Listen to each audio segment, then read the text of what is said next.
Welcome to the Carson City School District Board of Trustees meeting. Today is Tuesday, June 25th, 2024. We're going to call this meeting to order at 6 o'clock p.m. And before we get started, I wanted to remind everyone that President Casiopo will not be joining us this evening, so I will be running the meeting. And Trustee Crossman and Trustee Walt will also not be joining us this evening. All right, so we're going to start off with adoption of the agenda as submitted, and this is for possible action. Second. Okay. Any board discussion? Seeing none. Any public comment? Seeing none. All those in favor? Aye. Any opposed? Motion carries. All right, agenda item number 2, flag salute. Trustee Klapman, can you please lead us?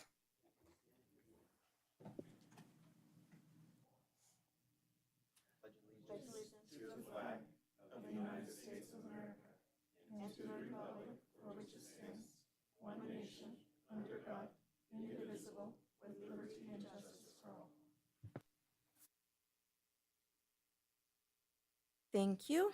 And agenda item number 3, superintendent's report. For information only, Superintendent Feeling. Thank you, Trustee Ramirez and trustees. Tonight we have some special guests joining us. First, if I could have the folks from the Carson City Schools Foundation come on up. I think they have a little announcement for us.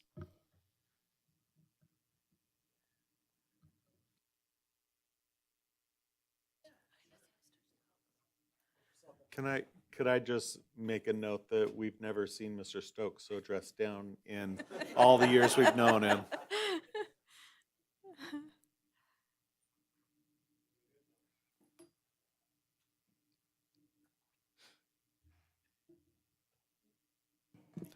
The foundation is here because we are so lucky that the Southwest Gas Corporation has funded us, donated to us $10,000 that will be earmarked for the Jump Start program at the high school. So they're here to present that to us. So we said, absolutely, we'll be here.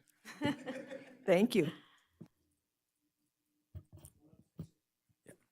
Yes, Stacy, if you want to.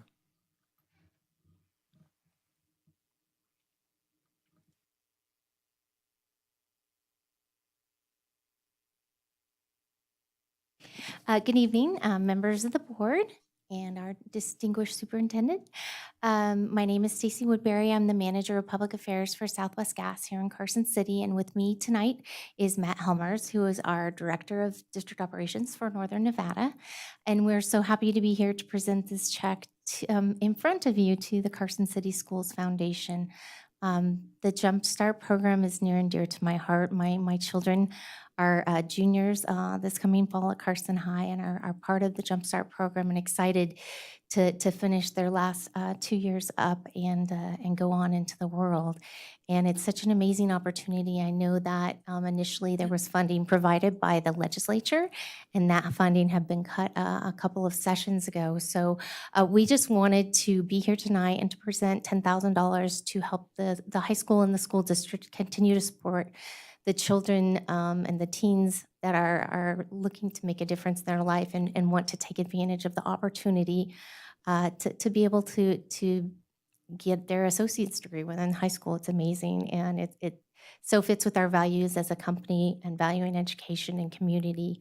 And so we're just so happy to be here. So thank you for the opportunity. Go ahead. Oh, yeah.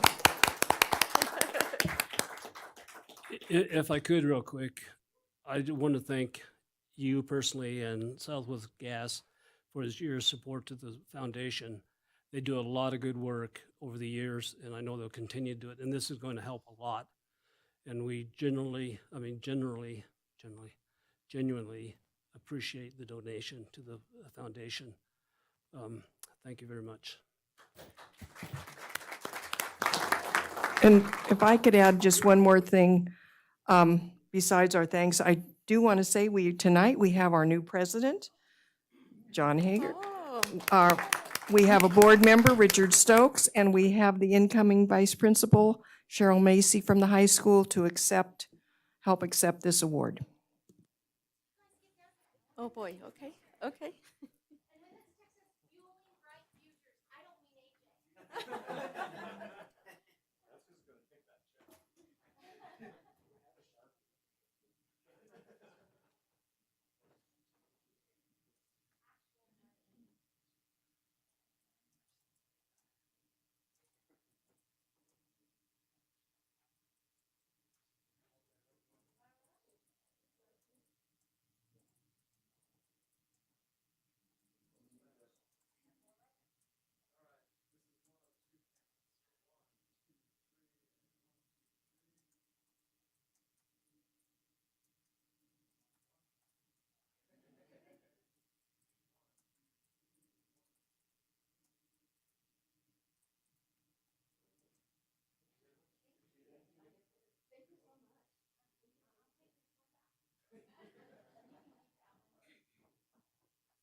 I just want to note as well a special thank you to Stacy. She's incredibly supportive of the schools, representing Southwest Gas, and they have donated much more than just this over the years. So thank you very much for your support, Stacy.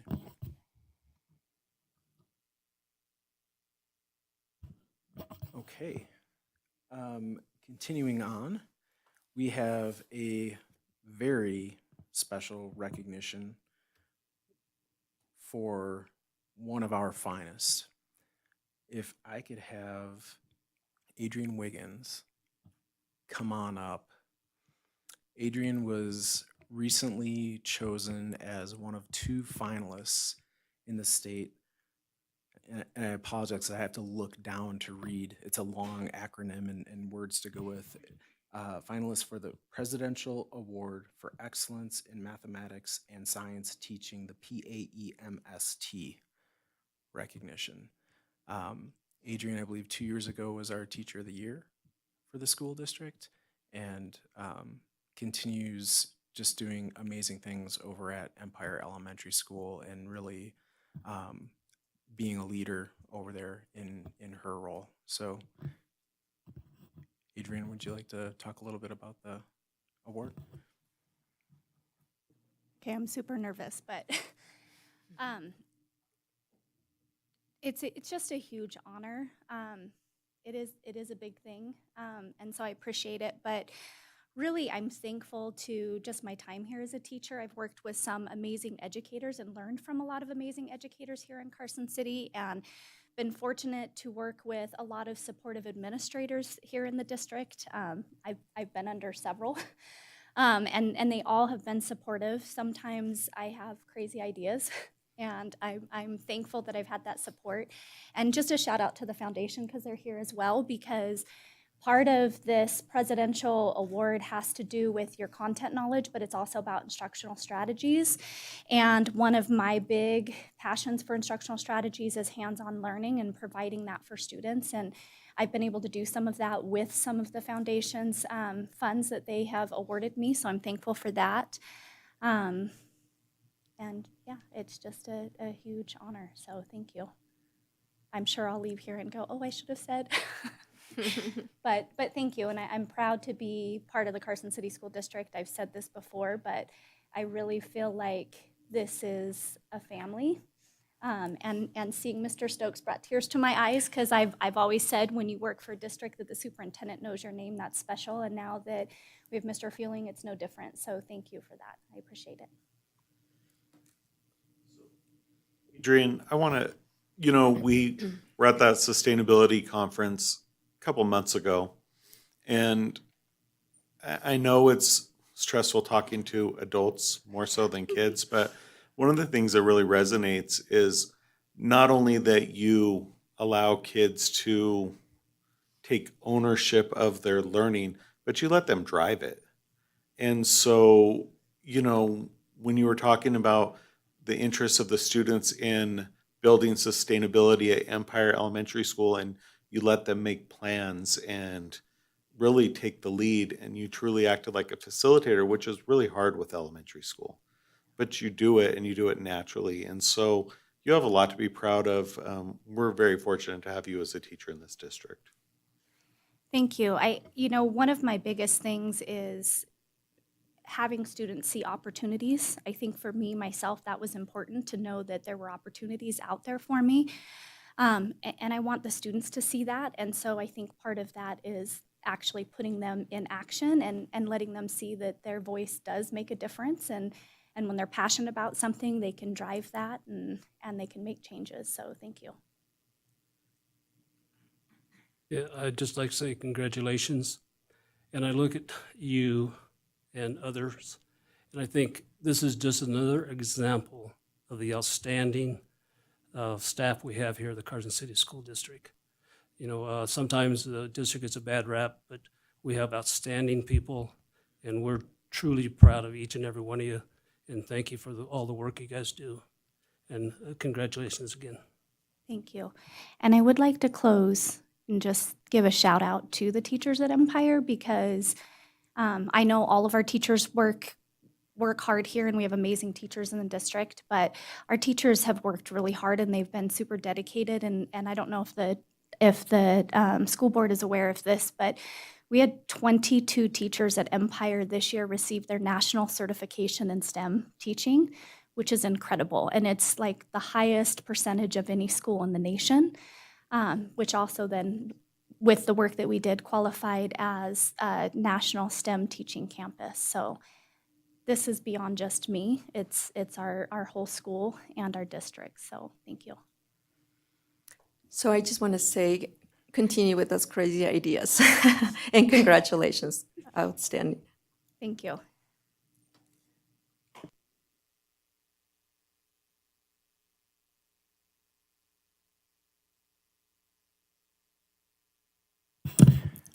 And next, if I could have Mr. Medeiros come up to the stand. He's going to introduce for us, well, we actually get a sneak peek here at our new website that we're all very excited to have coming online. But also specifically, we've talked about trying to make board meetings and the live meetings themselves more accessible to all of our families. And so Raymond has helped figure out ways for us to make it happen so that there's live translations for the meetings as they're going on. So Raymond was gonna show off here a little bit for us. Okay, Raymond Medeiros for the record. I'm going to jump over to YouTube here, and as an example, I have a board meeting pulled up, the 611 board meeting. So through integrated YouTube technology, you could, I'm going to go through the steps of enabling closed caption translation to various different languages. So you're going to want to click on the subtitles closed caption button, and then you're going to go over to settings, and you would choose English auto-generated, and then you're going to choose auto-translate. And then from here, you would select from any of these languages. There's a substantial number of them.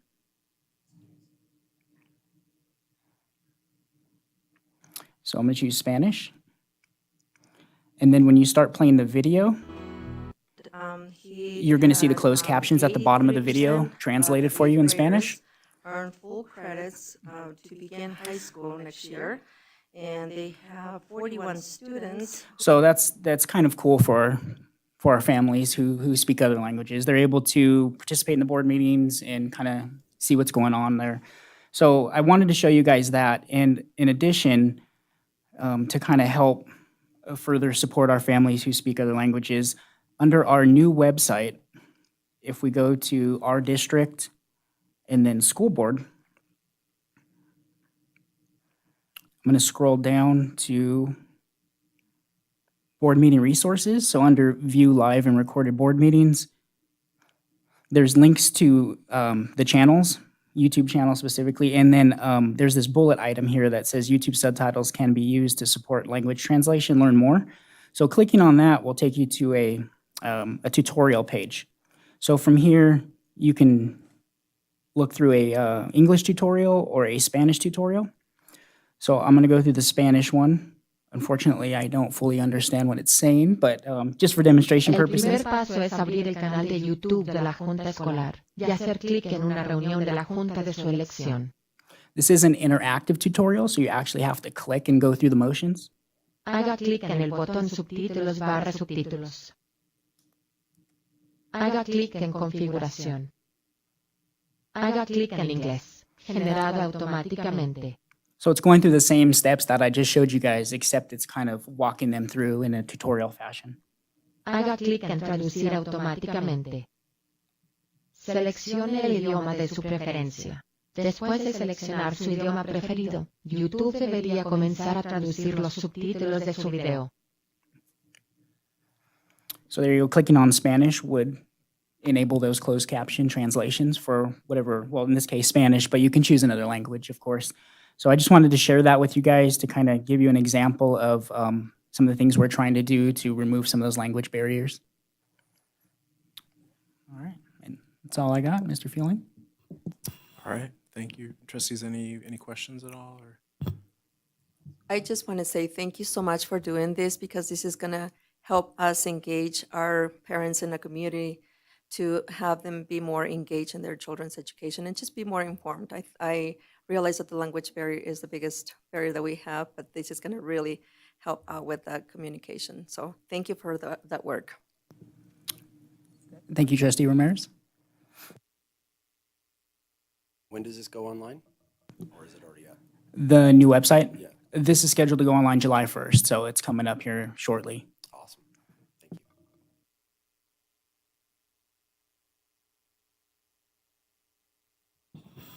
And that is all I have. That's all you have, okay. Thank you. All right, so agenda item number 4, and this is board reports for information only. Do we have a report from Nevada Association of School Boards? Yeah, no report tonight. Okay, thank you. And board announcements. Richard, do you have any? No report. Okay. Matt? No report, and I don't have a report either. All right, so agenda item number 5, association reports for discussion only. Do we have a representative from the association? I don't see anyone. I hope they're enjoying their summer break. Okay, so agenda item number 6, public comment, and I was informed by Ms. Cortez that we don't have an online public comment, and do we have any in-person public comment? I don't see any, so I'm going to go ahead and move on to agenda item number 7. And this is discussion and possible action to approve renewal of agreement between Chartwell's Food Service Management Consultant and the Carson City School District from July 1, 2024 to June 30th, 2025 at a cost to the district of an administrative fee not to exceed $6,355 per month for 10 months and a management fee not to exceed 10.17 cents per meal, with funding to come from the nutrition fund. And this is for possible action. Mr. Spencer Winward. Thank you, Madam Vice President. You're doing great today, by the way. Thank you. So pretty much straightforward what you guys have seen in your packets today. This addendum to the contract is a formality that we do every year. I believe this is year 4 of our 5-year contract. So we fill out this paperwork. It's very scripted for what the Nevada Department of Agriculture likes, and we fill it out to their liking. We submit it to them. If you'll notice in the language, it said it was pending their approval. At the time of publication for the board information, it was pending, but since then I have found out they have accepted it. So just a little minor change there. They did accept it, which we were sure they would. Minor increases over last year. These kind of largely follow the CPI inflation index, and nothing that we weren't expecting. Of note, there's a couple layers. There's a lot of uncertainty with the food service, how that's going to work this year. with the changes. There's a couple of layers that offer some protection from transferring funds to the general fund to that. And that would be the agreement we have with Chartwells. They are guaranteeing a surplus of $225,000 for this year. And then the second item is we have some surplus from the last couple of years that's in our ending fund balance that gives us some additional protection there. So any questions regarding that agreement? Do we have any questions from the board?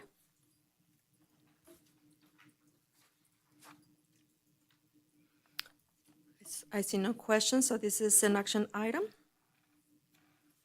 I move that the Carson City School District Board of Trustees approve renewal of the agreement between Chartwell's Food Service Management Consultant and the Carson City School District from July 1st, 2024 to June 30th, 2025 at a cost to the district of an administrative fee not to exceed $6,355 per month for 10 months and a management fee not to exceed 10.17 thousandths per meal with funding to come from the nutrition fund.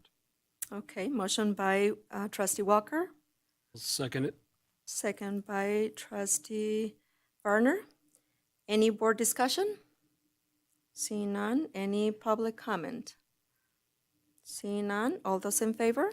Aye. Any opposed? Motion carries. Thank you. Thank you, Mr. Winward.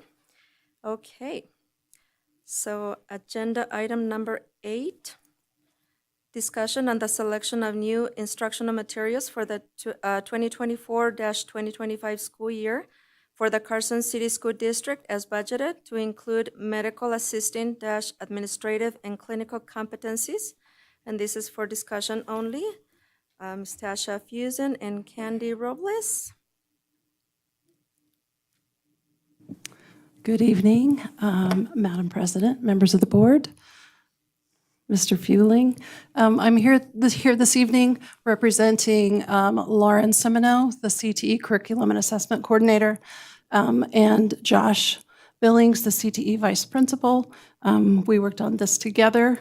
This is an information item only, so I will share that at Carson High School next year we will extend our health sciences CTE offerings to include medical assisting.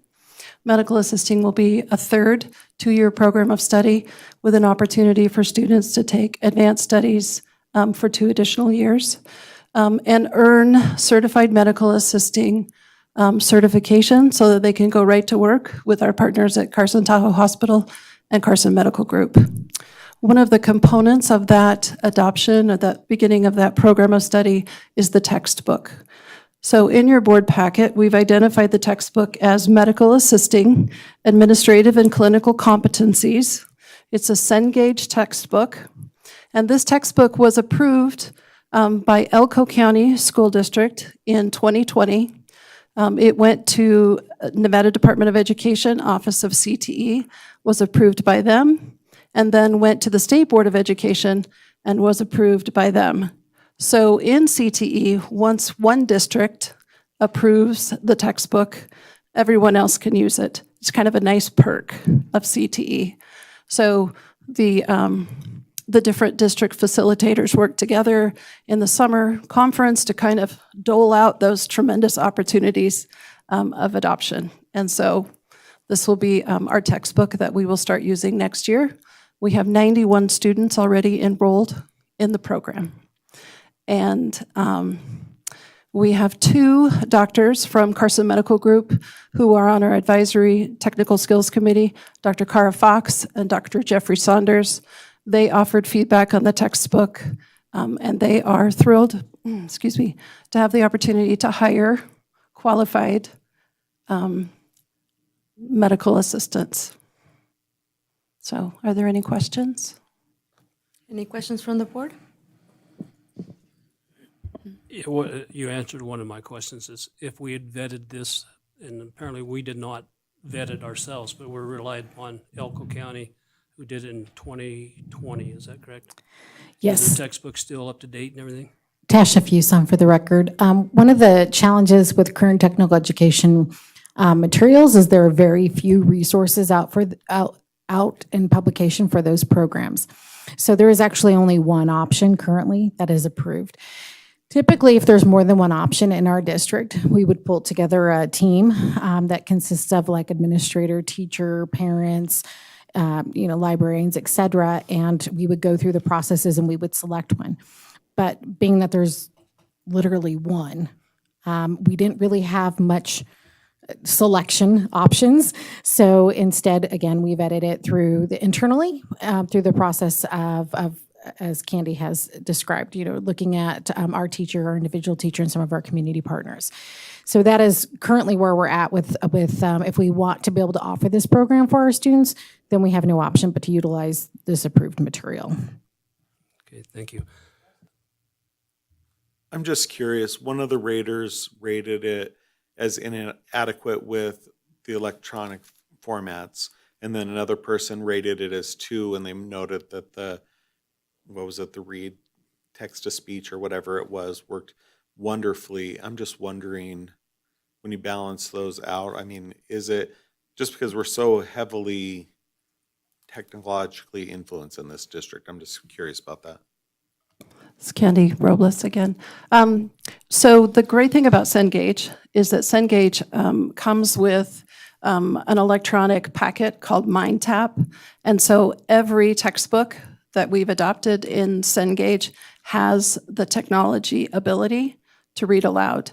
So that was a concern. We did look at that. I did talk to the salesperson, Ashley, and she verified that our students would have that potential. Sometimes that happens in textbook adoption because the adopter doesn't have the login information to log into the website. They just have the textbook. So sometimes that's what happens with that scoring. But our marketing textbook is a Cengage textbook, and it has that capacity. The MindTap resources are phenomenal. So I feel like those students will have the right support. Go ahead. I have another question too.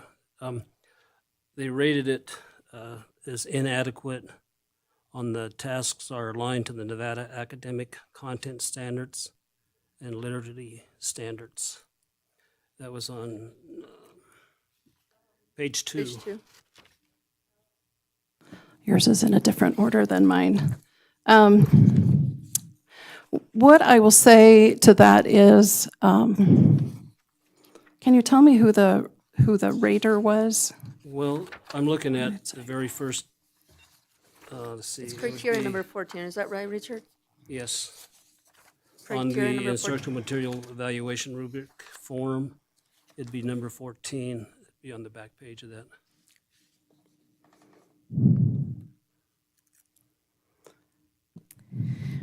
I will just jump in on that. The fact of the matter is that we were not on that, the committee that reviewed these materials.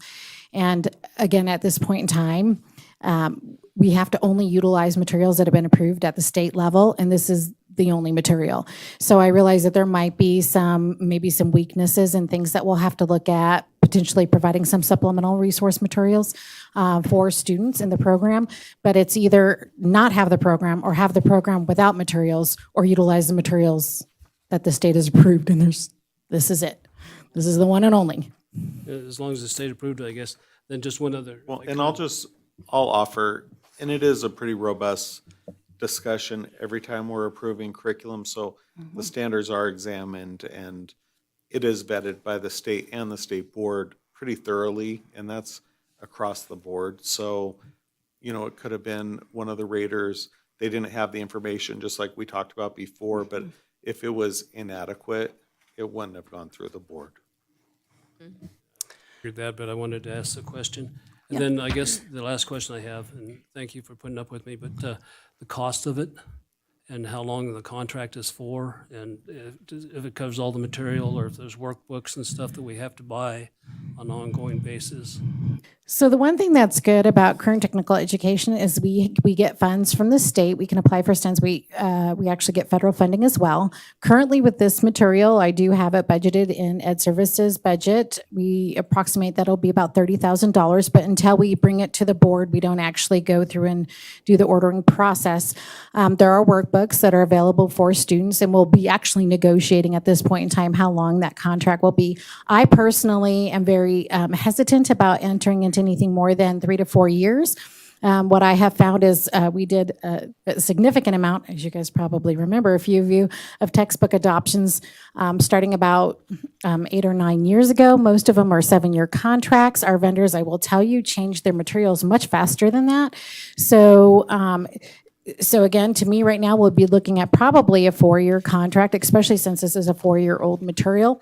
But what we'll do is we'll try to see what we can do with the vendor to get the best price, and that negotiation then comes to length of time as well. Like for instance, our K-5 math materials that we just adopted, we adopted it for 8 years because they were going to give us the same 8-year contract as they were a 5-year contract. So, okay, we'll go with 8 years. So I will be working that process out. The other thing is, there is going to be a second round of Perkins funding that's going to be available. I don't even know if Candy knows this because I just had this conversation with the director of Cralio, but we will be able to apply for the funding for these textbooks. So that may come from a grant as well. But the one thing that we have to weigh out with that is whether or not we'd be able to receive the materials in time for the course to start. We don't want our teachers to have to teach a course that they don't have materials for, but I'll be working on that as well.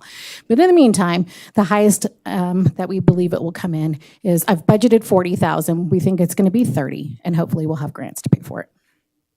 Thank you very much. So the final thing I'll say is that the final approval from Nevada Department of Education was completed by the education programs professional who is in charge of health science. So Randy Honeywell at the time was the assistant director of Cralio, and she was the final evaluator of all the evaluations. So I trust her to, and hers is the one that approved it through NDE. So I feel good about the choice. I'll trust them also. Thank you. Any other questions?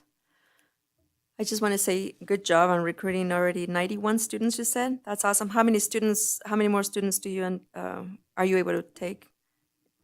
That would be 3 classes of 30. So 30? that's what we'll start with. Okay. Or 31, wherever the +1 goes is where the +1 goes. It's really a nice, medical assisting is really a nice complement to what we have now. Our EMT students, emergency medical technician students, really need to go into that program much later because in order to be an EMT, to take the state registry, they have to be 18 years old. So to start that as a 9th and 10th grader, some of that knowledge kind of flutters away. So this could be a great program that you could start as a freshman and as a junior and then complete also in EMT and go out into the world fully employable. You can pay your car insurance and your phone bill. There you go. Which is the measure of success. That's what all of us parents want for our That's what we children. want. So good job. Awesome. Well, thank you. Thank you, thank you.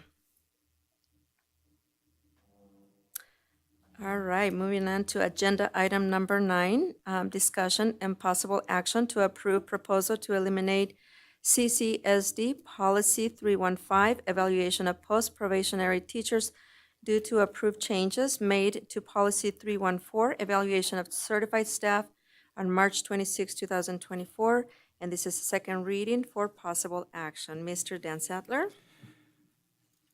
Thank you, Trustee Ramirez. Members of the board, Dan Sadler for the record. Again, this is a second reading specific to the policy.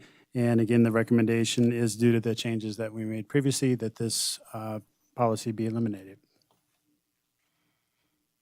Okay, any questions from the board? All right.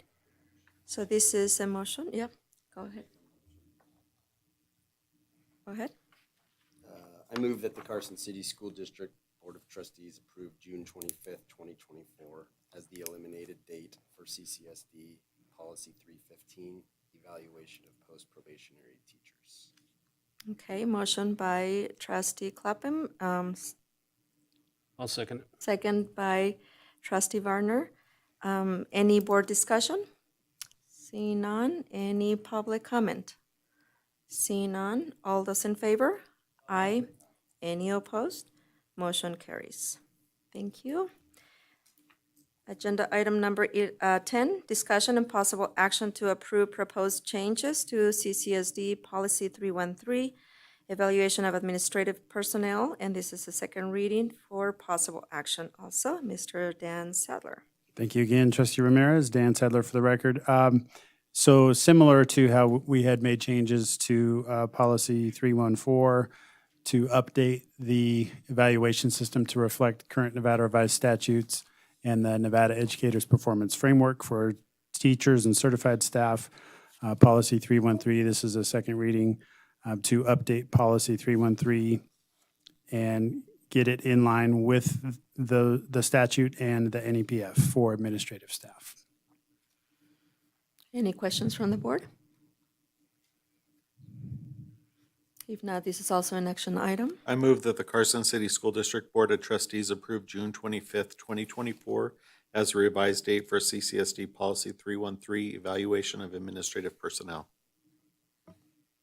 Second. Second, okay. So moved by Trustee Walker, second by Trustee Varner. Any board discussion? Seeing none. And any public comment? Seeing none. All those in favor? Aye. Any opposed? Motion carries. Thank you, Mr. Dan Sadler. Thank you very much.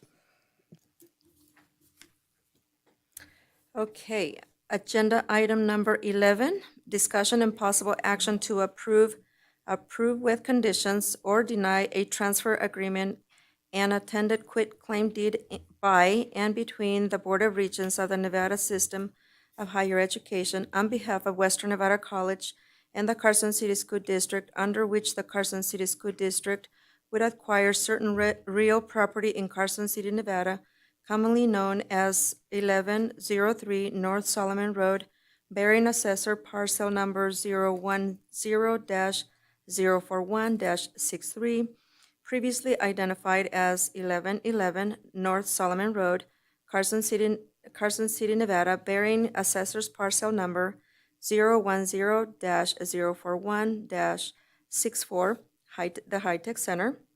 Approval of this item is conditioned upon and subject to approval of the same by the Board of Regents of the Nevada System of Higher Education on behalf of Western Nevada College. The transfer will be in consideration of the parties' historic and continuing mutual commitment to educational purposes and the maximum utilization of the High-Tech Center. And this is for possible action. Superintendent Feeling? Thank you, Trustee Ramirez. I didn't catch all that. Could you read that again? Let me catch my breath. Thank you. So if you recall back last summer sometime, we came before you with looking to gain approval on a new joint use agreement with Western Nevada College for the use of the High-Tech Center on the campus of Carson High School. As a part of that agreement, there was language written in there that there would be an effort on the part of WNC to look into the process and to move on the process of giving or turning over the rights to the ownership of the High-Tech Center itself to the Carson City School District. Many people don't know as you drive by and you assume that you're driving by the Carson High School campus and you see that building that is just a part of Carson High School, which we certainly use the building, but technically it is not ours that we own. It is under the ownership of Western Nevada College. Western Nevada College expressed interest in moving ownership from the college to the Carson City School District in a rather rapid manner. And so that agreement was only a one-year joint use agreement. So they really from that point were actively looking at what it would take to get to the point where they could transfer rights over to the school district. So in, I guess I would say maybe March, they had figured out on their side what would need to occur. And so we had meetings between myself, Mr. Russell, President Dalby, and some of his staff members and a representative from the NCHE, Nevada System of Higher Education System, to discuss what steps would then have to take place in order for that ownership to transfer over. So Mr. Russell drafted a transfer agreement that was as a starting point that went to Western Nevada College and the NSHE legal representatives. And so after a short back and forth of crossing some Ts and such, we have this document in front of you here today. And I think it's important that this is something that both sides want, and we believe that both sides find mutual interest in it ultimately bettering the education that we can offer kids and young adults or adults that are at Western Nevada College.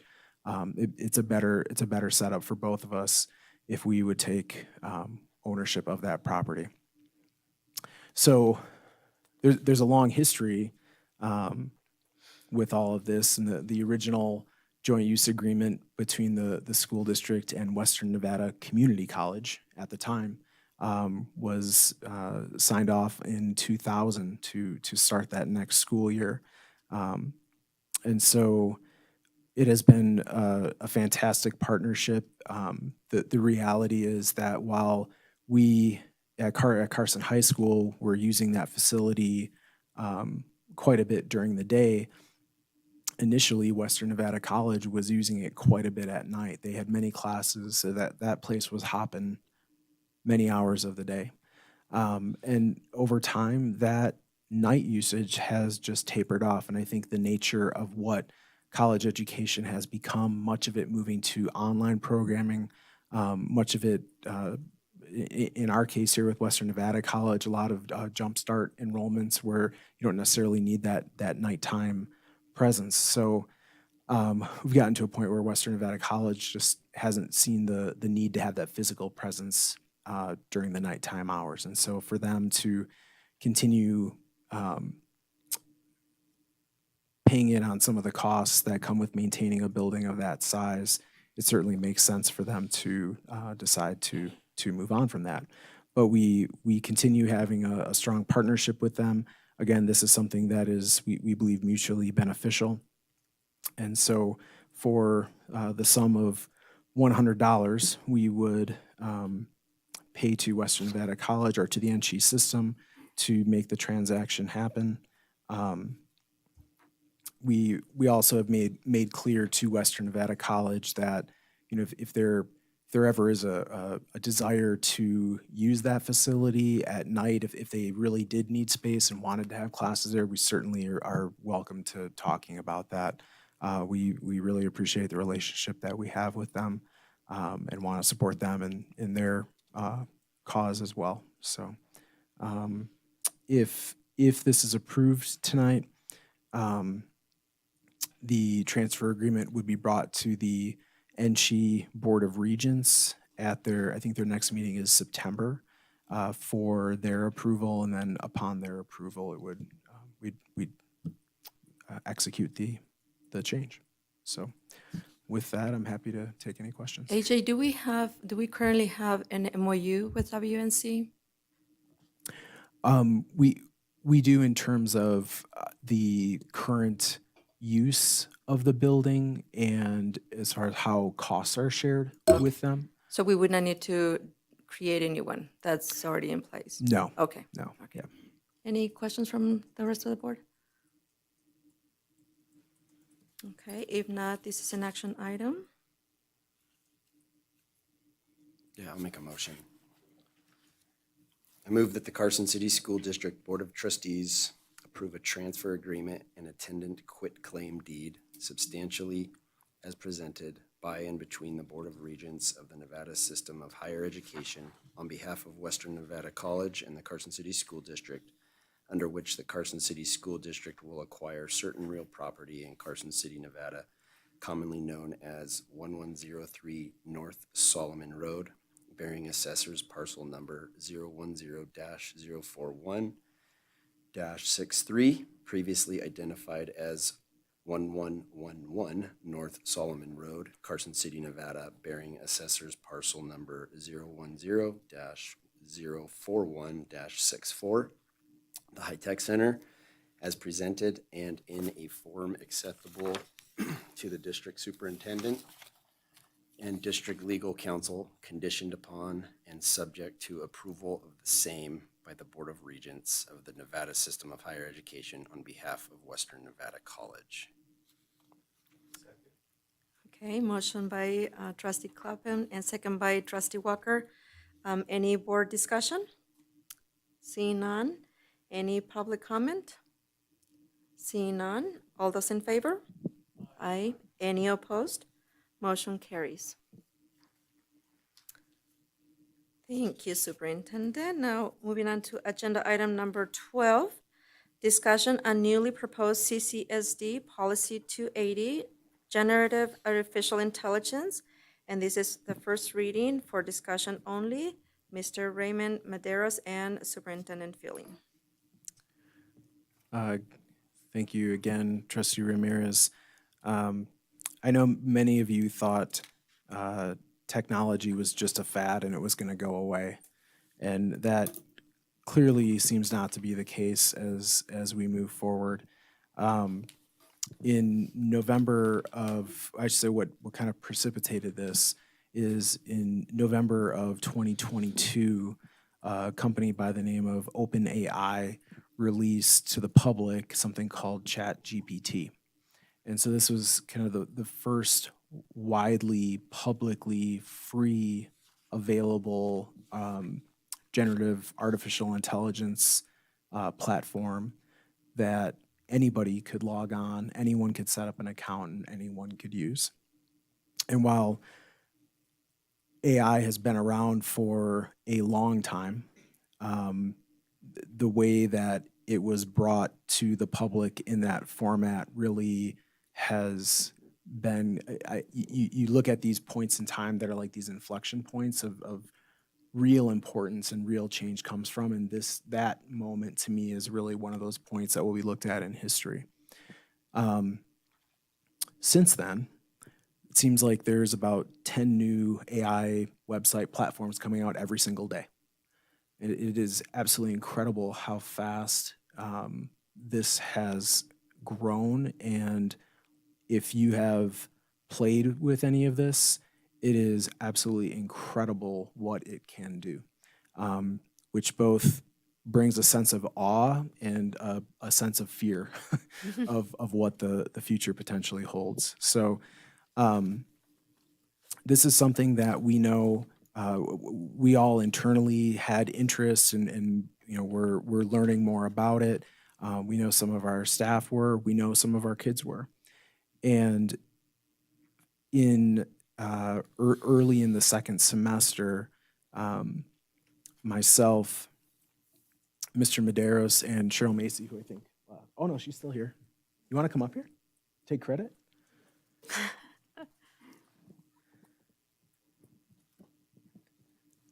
And Mrs. Macy got together as our very unofficial AI committee for the school district, but really having some interesting conversations around what was happening, concerns we have, opportunities we have potentially with this.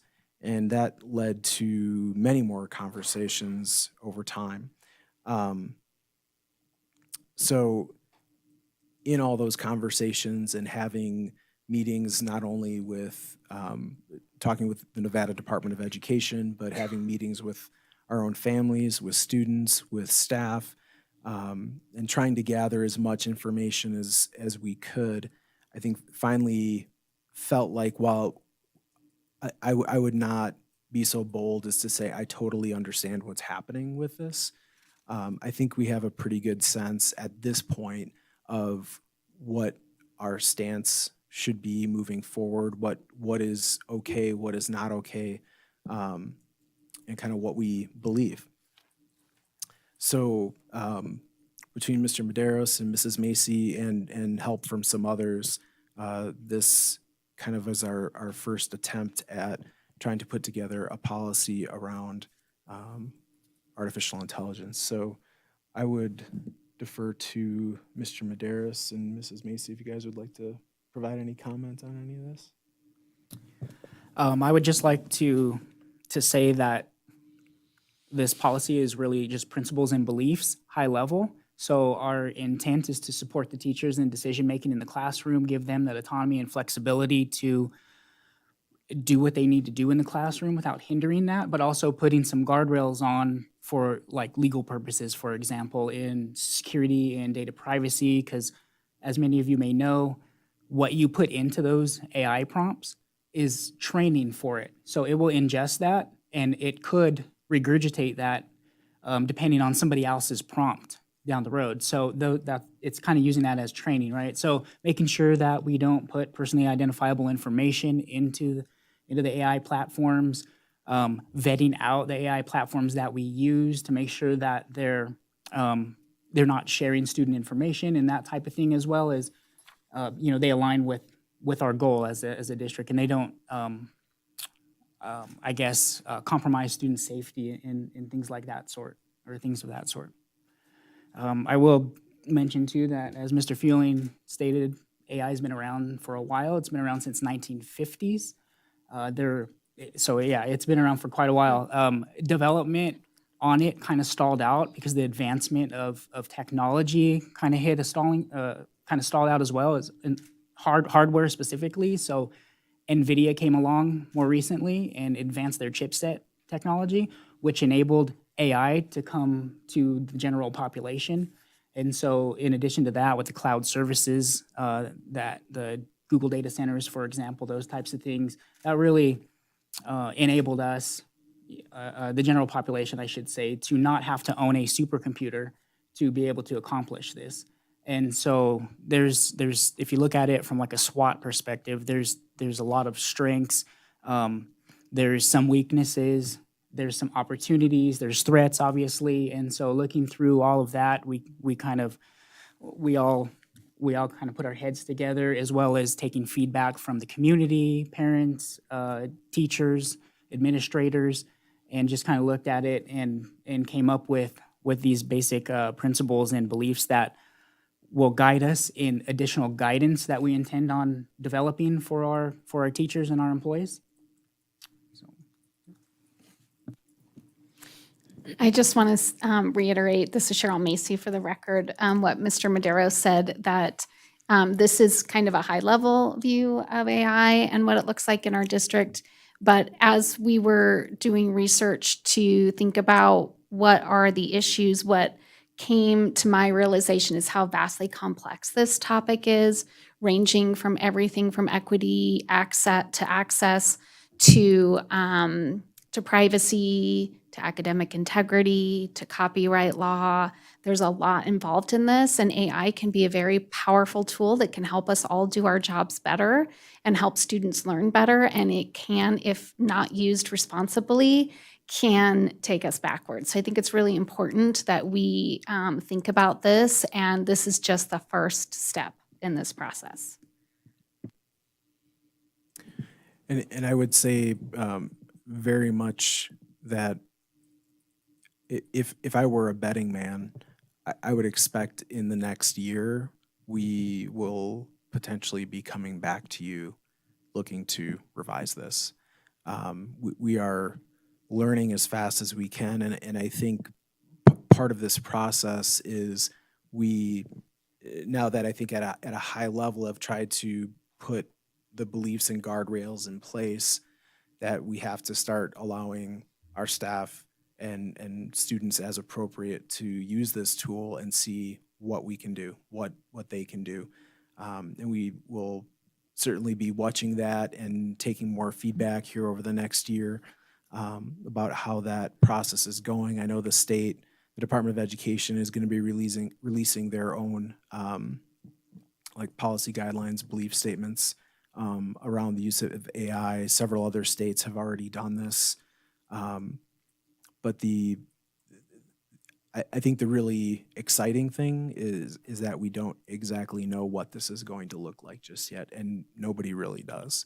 So this is our dip of the toe into the water, I think, at this point, and looking forward to seeing what this ends up looking like in practice next year.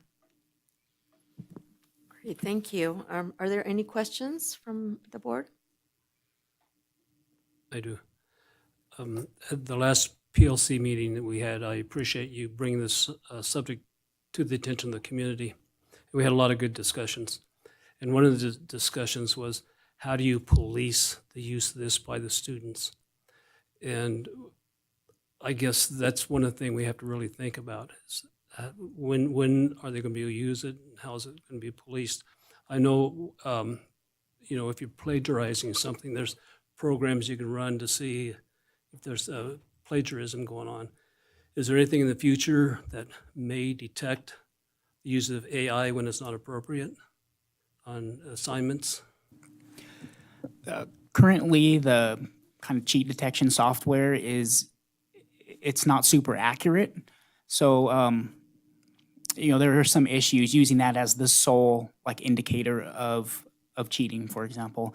I expect that will improve as time goes on and as those companies learn more about AI and how it functions, how those algorithms function, and be able to anticipate whether or not it is AI generated. But we have other mechanisms to control, at least from the student devices. We could control whether or not they have access to it through our web filters, our monitoring systems. The teachers also have software in their classroom where they can monitor screens. So there's a lot of different technology in place that allows a lot of oversight to be able to determine what the kids are doing and how they're doing it. So I think I would kind of lean on those at this point until better technology is available. Cheryl Macy for the record. I just wanted to add there's also instructional practices that teachers can use that ensure that students are doing their work. They don't always have to be on a laptop when they're writing a paper. They can write on paper with their devices put away, including their laptop. There's some strategies around that. I think that has been a strategy I've used even long before AI became an issue, not only because it can prevent accidental cheating as well as intentional plagiarism, which is actually quite rare. It's usually accidental, but it also allows me time to give students feedback as they're writing so they're not practicing writing in a way that isn't appropriate. So I also think there's some very low-tech approaches as well. If I could, I know AI is here to stay. It's not going to go away. We all know that. So I appreciate you guys at least addressing it to this point. And I know it's an ongoing process. I'm hopeful it will be. And like you said, we'll probably be back again addressing it. And I'll also, on your point, I think teachers could also pick out writing styles of the students after a while and look at that and kind of gauge if they wrote it themselves or not, that type of thing. So thank you. If I could add to that, I have spent a lot of time researching academic integrity. It's something that's very important to me. And what a lot of the research shows is that the more the teacher talks about how it's important to do your own work and to be authentic in your work, the less likely any kind of cheating happens. So there's also that. And I think that one of the things we're going to see is this is going to also frame what we think of as cheating, because it's a tool. And when we could go back to COVID and everybody was scrambling on supporting teachers and doing online platforms and, kind of learning on the job. This is evolving so much that there's going to be aspects that students come to rely on, just like there's aspects that teachers come to rely on. And so I think that that's all part of the digital citizenship that we push in our policies and expectations from the board on down to the teacher working with parents.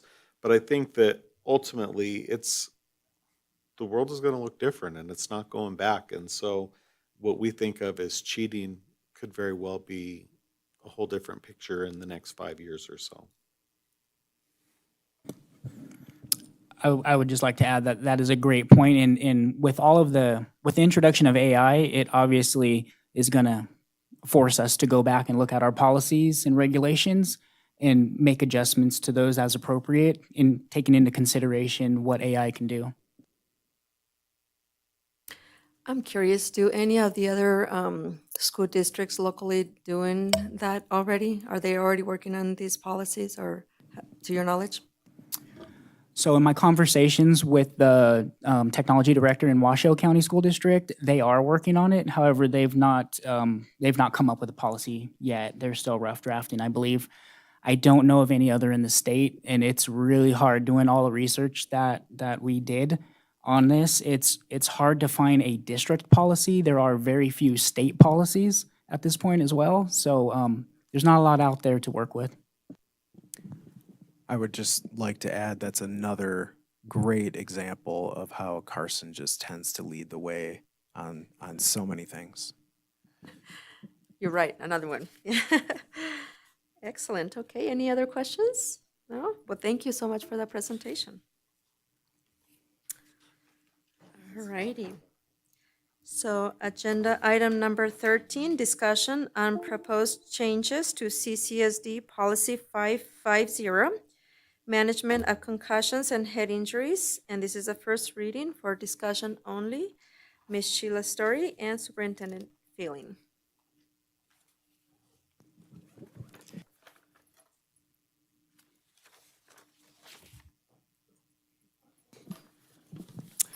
Thank you again, Trustee Ramirez. So this evening is really the fruit born from one of our senior students last school year, Stella Thornton. If you remember, she came to speak to us about concussions and about the impact of them. And she went on to become a Nevada youth legislator. And within that Nevada youth legislative process, which I've learned since then, Nevada is the only state that has anything like that.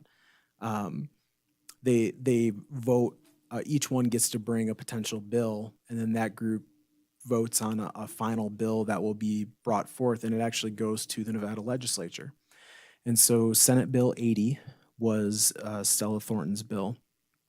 And it made its way through the legislative process. And I've spoken with her a number of times during and since, and it was quite a learning experience for her as well, where you bring something and you think you have this wonderful idea, and then everybody from all these different interests starts coming after your bill and looking for different holes and things they don't like and trying to compromise and negotiate. So I know that was a very intensive learning process for her, but ultimately her bill did pass. So as a part of that, there have been significant changes to the requirements that are now in NRS around concussion management in schools. And one to note specifically is, and this was really around Stella's interest, was this idea of return to learn. So the existing concussion policy and law was really centered around athletes that were injured during play and how we managed that after it occurred, and even before preventative items. And this brought in an aspect of what's called the return to learn. So it's the academic side. So if a student, whether it's in a sport or outside of school, if they sustain a concussion, how do we help support them when they come back to school with their classes? So that those changes then, through the work of the Nevada Department of Education, and Sheila was a part of the group that helped formulate some template documents for school districts as guidance of what changes in policy and changes in regulation should look like. So a lot of what you see here is taken directly from that information that was provided to us. So Sheila, I don't know if you'd want to speak to that process at all, or what has happened. So Sheila Story for the record. So once this bill was passed, the chief nurses within the state of Nevada went ahead and formed a committee, and we went ahead and helped write policy that would help out school health professionals and also athletic trainers in regards to how we go about, number one, looking for signs and symptoms and assessing a student with a potential head injury And what steps do we take in regards to when do we allow them to come back into school to learn, when they're ready, along with after they return to learn, then return to play secondary. So we formulated a good team, and we had several discussions and brought about a policy through the Department of Education that all chief nurses can use and athletic trainers can use. They also came up with a really good PowerPoint to help schools come up with policy in regards to the new concussion or the revised concussion policies that all the school districts have. So we did a lot of work. And I also worked with Adam Hunsaker a lot at the high school in regards to how he goes about assessing students for head injury and how he goes about allowing them to return to play. So that was kind of the process. Do you guys have any questions? Any questions from the board? I was just curious, this policy as written here, is this kind of like the model policy that's going to be used for all the districts? Yeah, that is the goal. I mean, districts have the ability to completely draft their own if they would like, but I think given the specialized nature of concussions and just clearly in education, we're not all healthcare experts. And so I think there was a great effort to try to help districts out with this and bring in some professionals who know what they're talking about in the process. Sheila's story for the record again. The goal was to, like AJ Fueling said, have all the districts kind of on the same page in regards to how we assess a concussion and how we allowed a student to return to learn and then return to play. And within this policy, there's a lot of specific information that we have to comply with in regards to allowing the parent access to the policy, having recommendations for the parent in regards to how would they go about assessing a head injury at home, when to seek medical attention. Also, there's a huge emphasis on training. Who would be trained within a school district to assess a head injury? Would it be the school nurses, the clinical aides? Would it be the athletic trainers, and so on and so forth? So there's a lot of different components to this, and it took a lot of work in regards to hopefully putting together a system that all 17 school districts or 18 school districts with the charter schools included, we could follow and then also help each other out if there were questions along the way. Thank you. Any other questions? Seeing none, okay. Thank you so much. Okay, so that was, let's see, we move on to agenda item number 14. Discussion on proposed changes to CCSD Regulation 550, Management of Concussions and Head Injuries for discussion only. Again, Sheila Story and Superintendent Feeling. Thank you, Trustee Ramirez, AJ Fueling for the record. So one other thing to point out is that the intent of the district is as of July 1st, we are running with this in place. So although the policy will be coming back for a second reading at the second meeting in July, we are running with this. Sheila and Adam Hunsaker have already been working on some of these changes, and so we will be up and running here really to start with this before the start of the school year.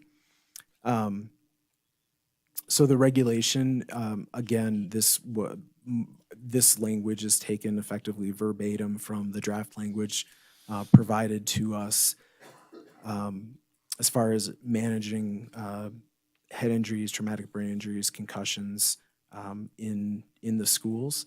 I will note that on page 3, it specifically lays out this return to learn protocol and what the expectations are around that.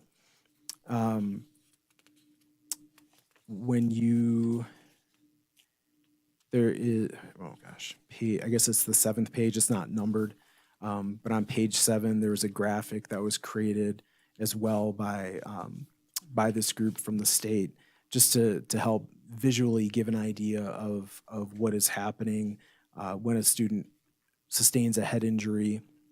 Again, not necessarily one of our athletes in competition, but it could be. but just the process, the stages to go through for us to consider as we're trying to help them recover and support them. There's also tools on the pages that follow that our staff will be using to help rate the concussions and the progress towards recovery. The following page after that is one specific to this return to learn protocol. So it's the academic monitoring tool that we will be using. And then I'll just note too, and I'll let Sheila weigh in on all this after, but the Appendix A, which is a form that parents have to sign, there's been an addition there. And one of the things in Senate Bill 80 is it specifically called out that when parents are signing off that they're receiving the policy, they're receiving the regulation, that there has to be distinct language. And this language is taken verbatim from Senate Bill 80, that effectively parents are acknowledging that there are inherent risks with kids participating in youth sports. And so they wanted to have language in there regarding that. So that is that change. And Sheila, I don't know if you want to speak to any of this. Yeah, so what we've done with the regulation, I think it's well written, and it does go over every component in which we have to follow regarding assessment and really working with the teachers. I think that the big point here is communication. We need to be able to communicate with our school administration, our school athletic programs, along with the teachers, to let them know what the expectations are if a child was to sustain some form of a head injury, whether it was sports or whether it was riding a bike or whether it was a car accident. You never know what's going to happen. But to be able to recognize when a student is struggling to really succeed within the classroom due to their head injury and the process in which it takes to go from not being able to focus within the classroom all the way back to 100% full-time learning within the classroom. So the guidelines that we came up with stage 1, stage 2, stage 3, stage 4, as you can see, will guide you in regards to when a child is able to just return part-time to the classroom and or full-time to the classroom. So, and once again, I think we really need to focus on the training of everyone including the teachers, and helping them out. I will say, we worked with Clark County a lot, and Clark County is one of those very large school districts who the numbers are just overwhelmingly large. Anyway, they did some studies and they said basically about 10% of all students who sustain a head injury might need this type of policy to help them back to return to learn. The majority of them, it's a simple or not complex type of head injury, and they really not have to take all that time off. But generally about 10% of them will require this type of stage 1 through stage 4 in returning to learn and then returning to play. So when we look at this bill, it's not going to be every single head injury that comes to school and visits the athletic trainer and or the school nurse. It's probably about 10% of them that we really have to focus on and help them back to that return to learn and return to play.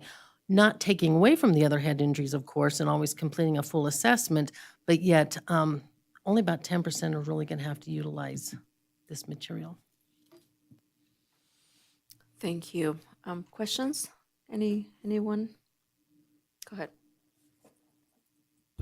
Thank you for all your work on this, by the way. I think it's an important protocol that needed to be put in place.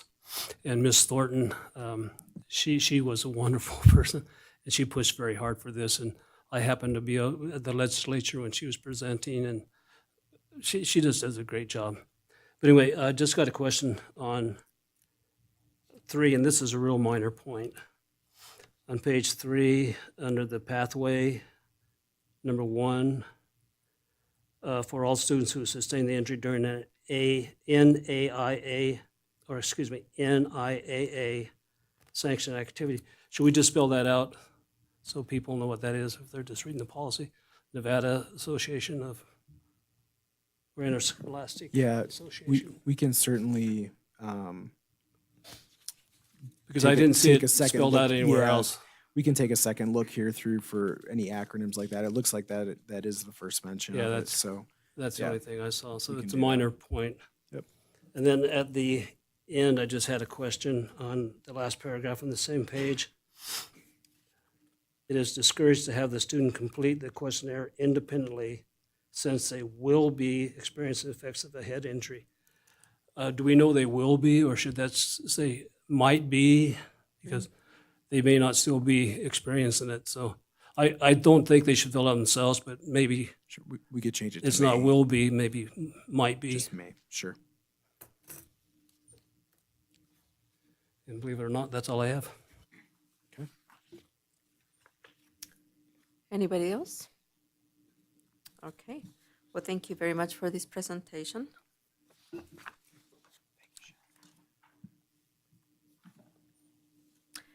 Okay, so agenda item number 15, discussion and possible action to approve a rate increase from $275 per hour to $325 per hour for legal services with the law firm of Allison McKenzie LTD, and this is for possible action. Ms. Superintendent Feeling?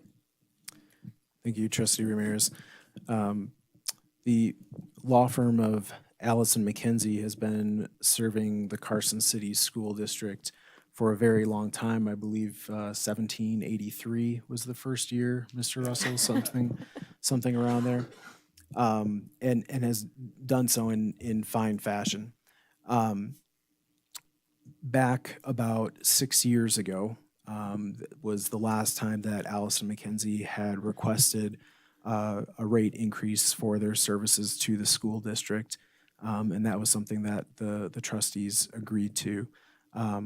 About 3 years later, a new agreement was put into place that had a slightly kind of different structure, but the hourly rate actually stayed the same. So even with that different structure, the rate of $275 an hour continued. And so today, really 6 years later from the last rate increase, Allison McKenzie has requested no change to the structure of the agreement that we have, but just a change to that hourly rate from $275 to $325 an hour. So that is really the only point of consideration this evening. And Mr. Russell, I don't know if you have any comment or anything you'd like to say? No? Okay. He's like, just give me the money. No, just kidding. All right, any questions from the board? Go on, Matt.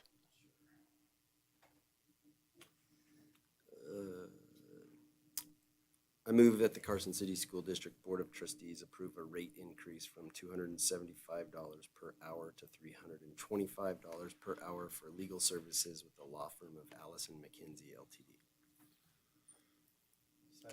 Okay, motion by trustee Clapham and second by trustee Walker. Any board discussion? See none. Any public comment? Go ahead. And I do want to thank Ryan and his firm. I mean, they represent us well. I feel very confident in the guidance we received, and so I think that's a very modest increase, well deserved. So thank you for all you do for the board, Ryan. I very much appreciate it, and I hope you guys know that I take pride in representing you, and it's truly an honor. Thank you. All right, so any public comment? See none. All those in favor? Aye. Any opposed? Motion carries.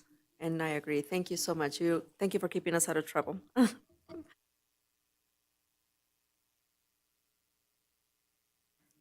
Agenda item number 16, discussion and possible action on a resolution to approve a final amended budget for FY 2023-2024 to include revisions to recommended augmentations to specific funds. And this is for possible action. Mr. Spencer Winward.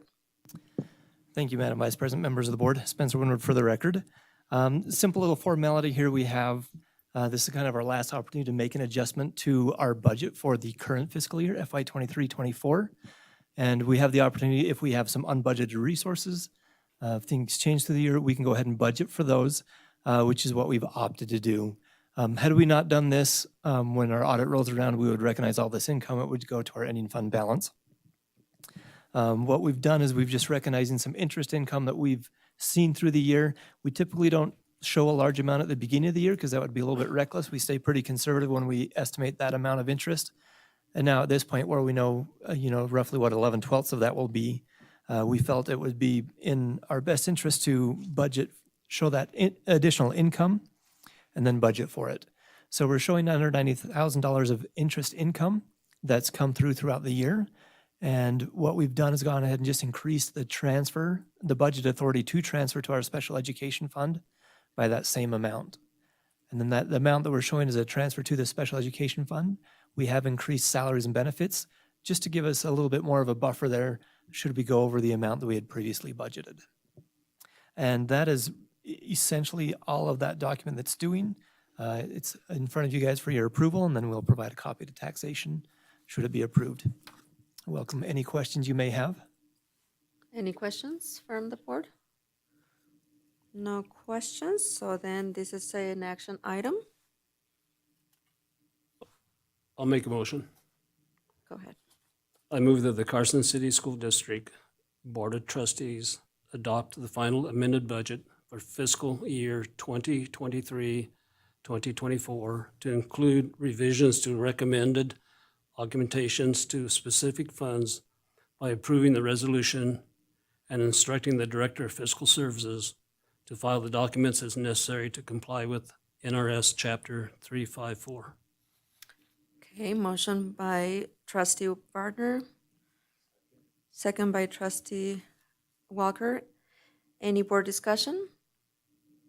Seeing none. Any public comment? Seeing none. All those in favor? Aye. Any opposed? Motion carries. Thank you. Thank you. Okay.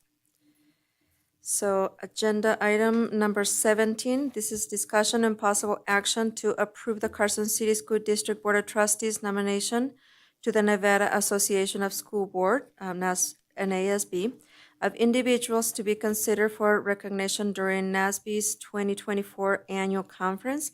And this is for possible action. And I have asked trustee Walker to help me with this agenda item. So I'll pass it over to you. Good evening. So one of the reasons that I'm taking the lead for NASB on this also. So one of the things we're seeing is Carson City is very well represented when it comes to recognizing our employees and our community members. And in some districts, it's something that kind of falls through the cracks. Takes time to do this, and it's awkward to talk about nominations in a public meeting. And so I've really been pushing this statewide to get more of our educators and people recognized for the great work they're doing with schools. And so I wanted to make sure that we are continuing to do our part in Carson City. And so I kind of brainstormed with Trustee Ramirez and Superintendent Fueling, and we came up with some suggestions. And then for each of these, we could also talk about anybody additional. My thought is we could kind of finalize on who and the letters, like start getting responsibility for some of these letters. And I promise Laurel won't get all of them because I know she loves that. But I'm looking, Renee, that our July 9th meeting is not, it's going to be canceled. So we have two meetings. They're due on Friday, August 16th. So on August 13th, if we could have that week, the final week, to get all submissions to Renee, would that give you time, Renee? If we said like that Tuesday? Or even Wednesday, so that if we need to finalize anything on the 13th? Okay. Does that work for everybody if we kind of divvy this up and have until August 13th, 14th to get letters written and ready for our submission? I think it's manageable. Okay. So we'll just start with the first award in our packet here is the Administrator of the Year, and districts are able to nominate two individuals. And so we had two principals. Typically, we try to do a secondary and an elementary. For this year, we kind of came up with two elementary for different reasons. So Ms. Crookshanks has had some great success with what's it called? The BLAST program. And then also we wanted to recognize Paula Zona as she departs the district, but she's also led a 5-star school for several years and done a number of great things at Seeliger. And so we were thinking those two administrators would be worthy of a nomination. Is there any other suggestions? No, I would agree with that. One thing that I did want to bring up, we're missing 3 trustees tonight. Are they going to have an opportunity to put their input in on who they would like to see nominated? Because we're short almost half the people here. Well, I mean, I think that time is of the essence, and we've had this, something we've been thinking about since, when was that meeting that we first started talking about it? It was in April? I believe it was May 14th, I believe. Okay, so, I mean, at one point, if we wait too long, then we're gonna be kind of chasing. And people can, if somebody felt strongly, they can submit a nomination for somebody individually to NASB as well. Directly to NASB? Yeah. Okay. To Rick. Okay. I mean, does that work for you, Richard? Yeah, I'd just like to see everybody have an opportunity to have input in on the nominations, but we can go through them and people can, I'm sure that they can listen to the board meeting, then forward their recommendations or their agreement or disagreement. Yeah. So just so the record's really clear on that, the stance of the Carson City School District Board will be set forth based on your action tonight if you take action. So anybody that does what Trustee Walker was saying and submitting their own individual opinion, my only point for the record is that they're doing that as an individual, not as a school board member, and they're not speaking on behalf of the district when they do that. Thank you for the clarification. And Trustee Ramirez, if I could, speaking with Trustee Walt earlier today, she, we didn't go all through all these. She knew she wouldn't be here, and she had just suggested Mr. Bob Chambers had been recommended last year, and so she had thrown support under the idea of recommending him again, just to make that a part of the conversation as well. Mr. Chambers, Bob Chambers. Okay, I mean, and all 3 of them are worthy candidates. I mean, so do we want to discuss kind of whittle that down to 2 people? I personally think we should stick with 2 people. So of those 3, what do you think? I would say I would be in support of Mr. Chambers and Ms. Crookshanks.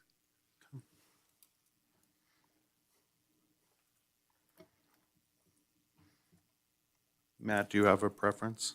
I don't. Okay. Rich? No, I could go along with that, but my only concern would be is I know he switched positions this year and he's in a new position and he's no longer at the high school.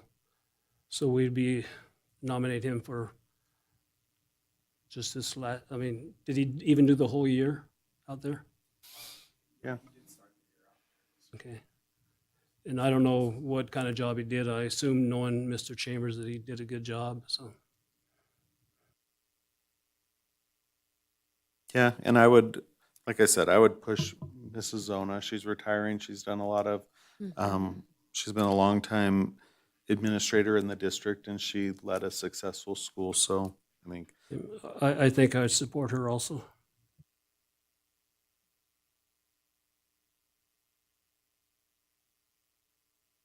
All right, so the next item is school district employee making a difference, and we could nominate 2 individuals for that. And so 2 people were, number one, we nominated Letitia served in last year, and I think anybody who works in the district knows how many different arenas she assists us and our parents in. And so I think that she is an outstanding candidate for an award like this. And then also, as several might have read in the Indy, we had Mrs. Sakalarius doing an article about kindergarten preparation, and I know that she does a number of things for students academically and social emotionally at the school level, as well as being an outstanding educator. So those are the two people that kind of came to my mind. As are there any other candidates?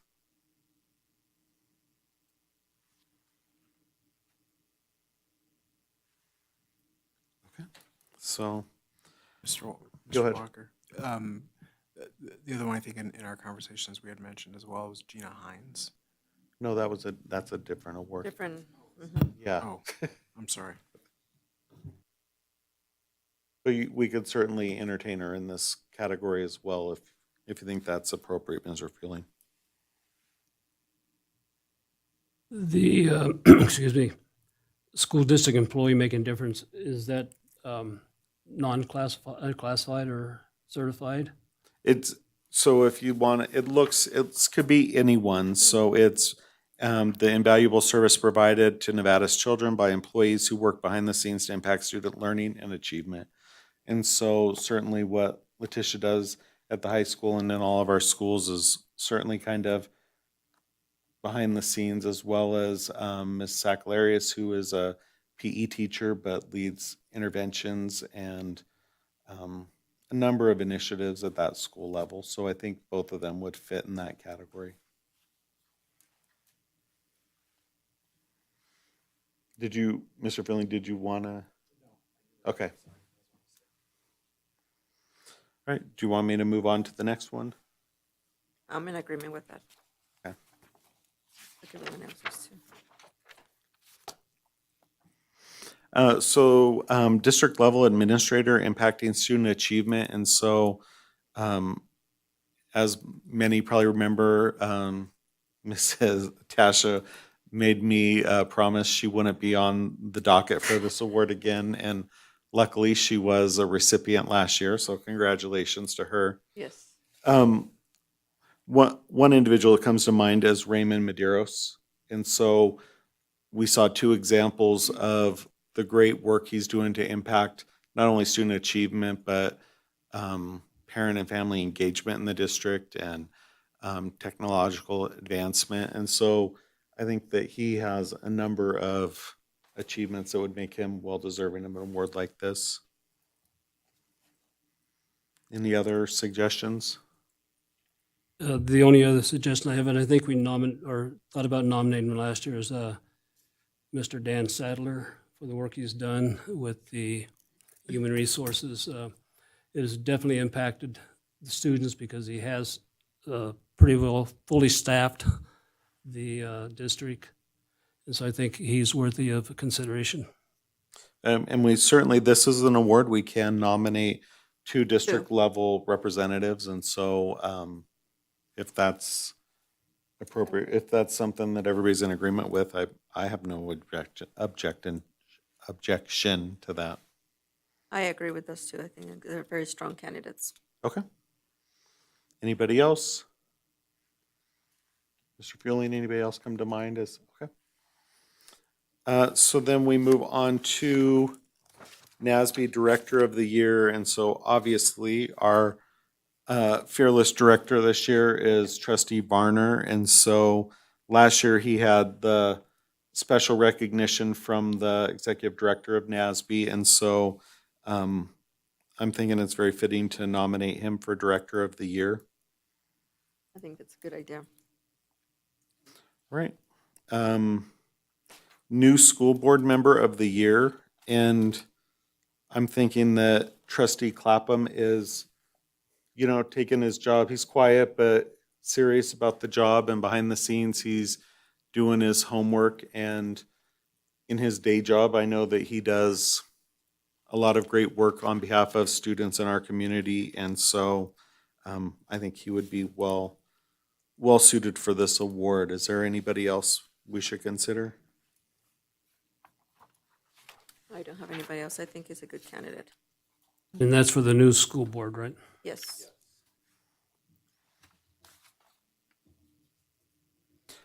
So discussing individual school board member of the year, my name came up, but I certainly wouldn't be opposed to somebody else being recognized for that award. I would say you. Mike Walker will be the best Okay. candidate.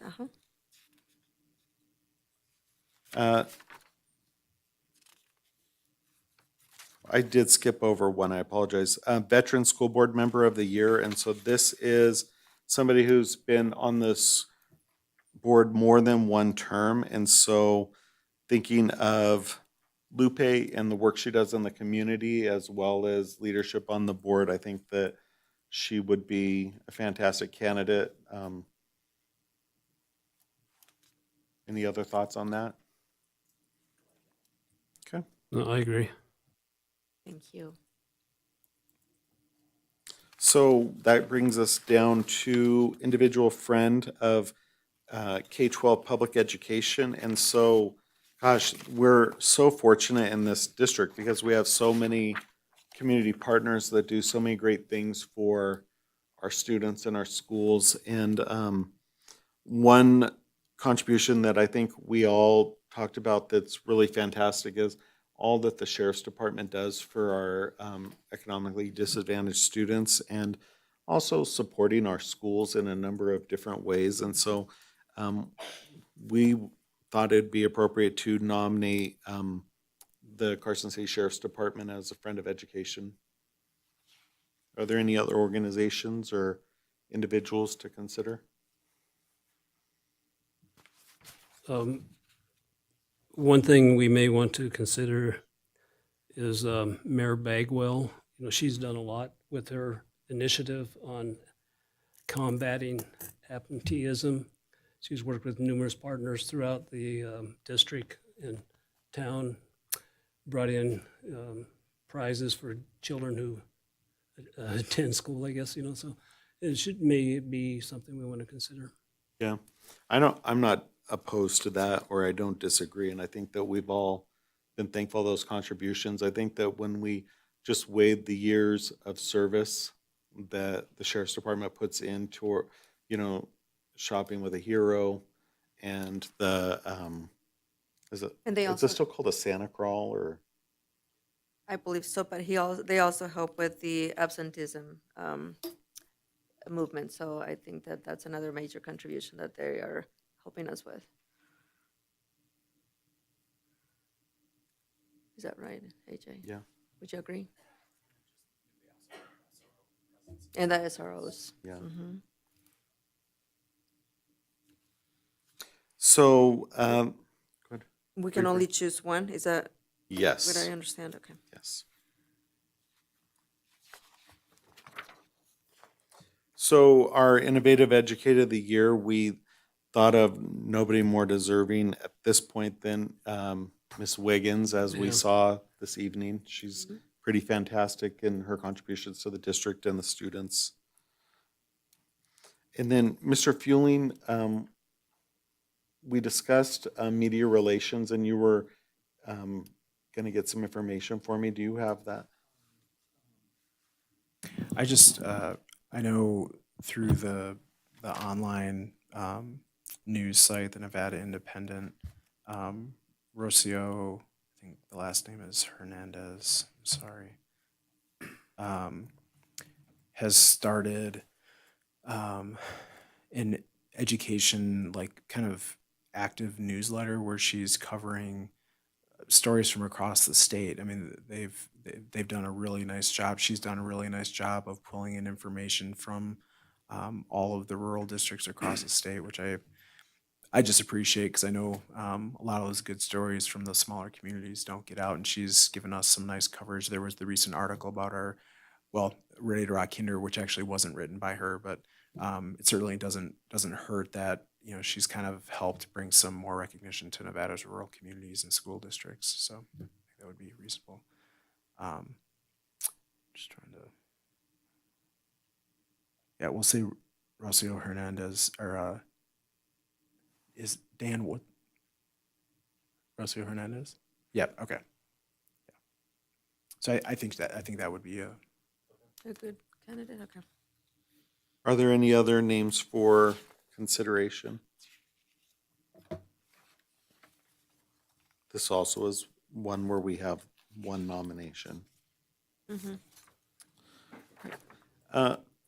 Obviously, last year we were very fortunate and recognized as the governance team of the year. And so, thinking of colleagues and who has really been doing a great job is I think that Washoe County is, their board has really worked together and really changed the narrative that has been in the press for a number of years. And I think that they're doing some pretty amazing work in Washoe County. So I was thinking it'd be appropriate to recognize them as the governance team of the year.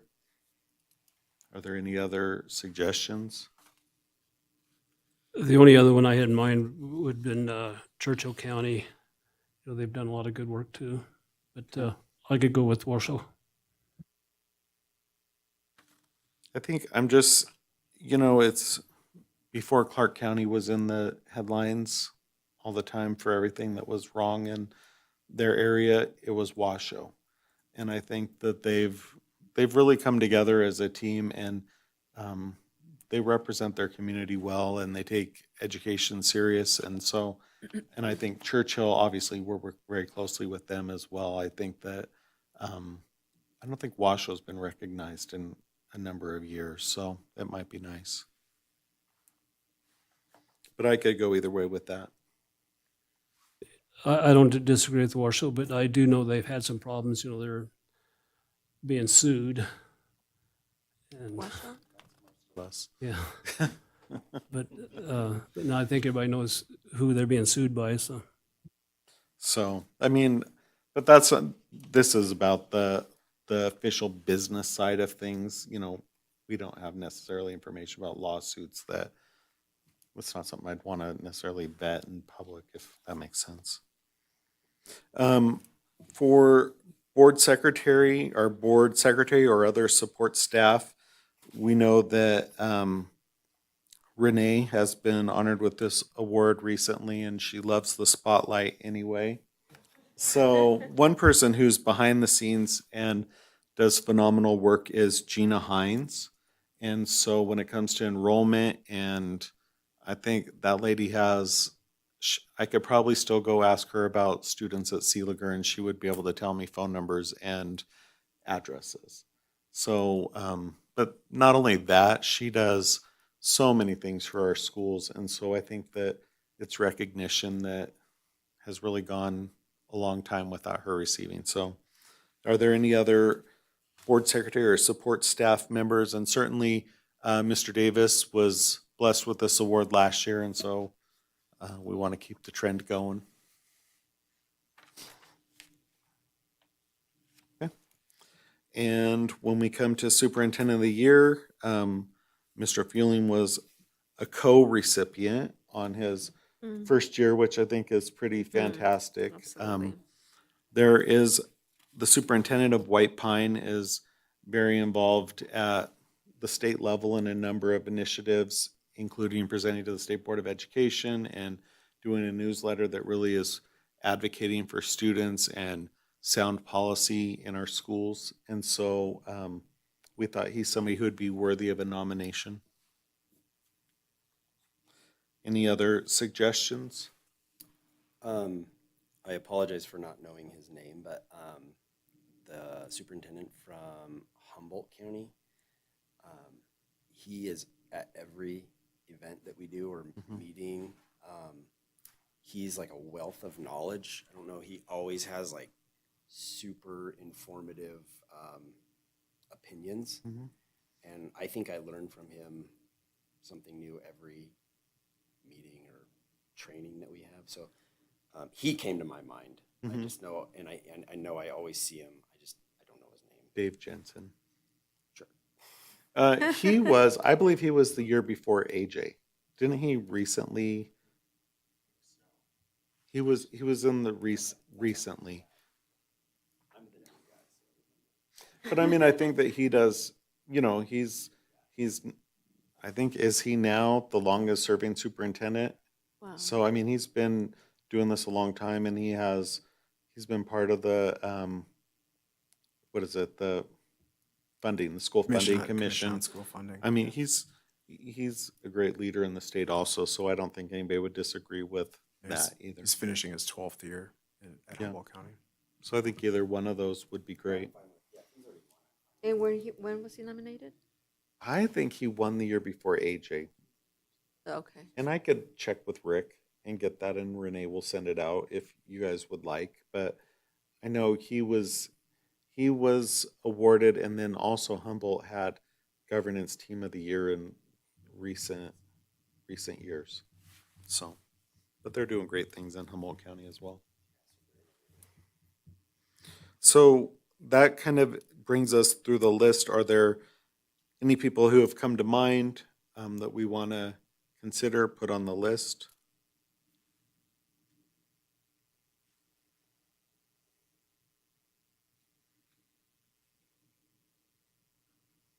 So then we're going to go with Dave Johnson, and We'll just have to decide if you want to. So if we are able to nominate him again in such a short period of time. Yeah, after there's no rule Because there against that. there may be some, X amount of years that you can nominate another person. It doesn't list that. I don't believe that's a regulation. So. Okay.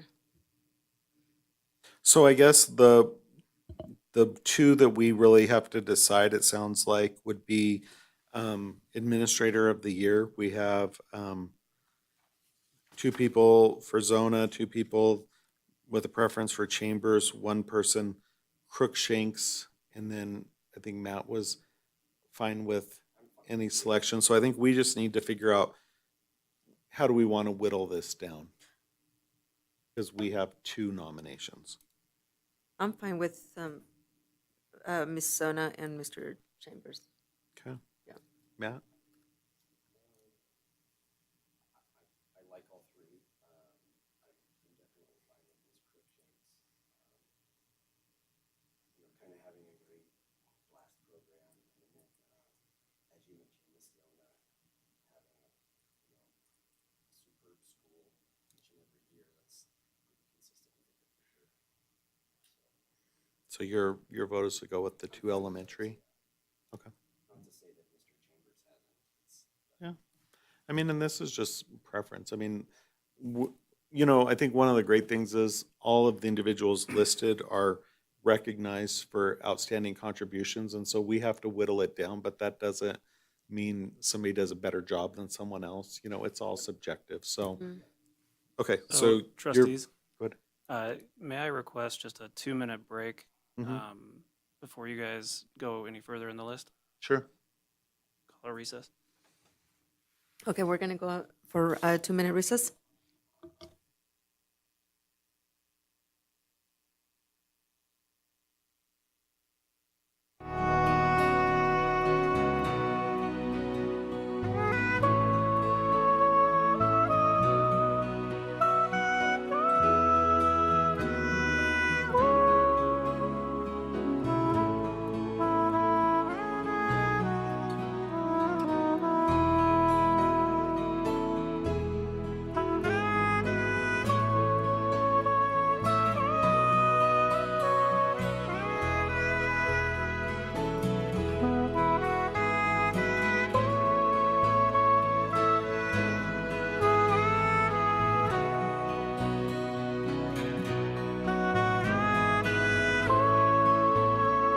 Matt's choice was the 2 elementary principals.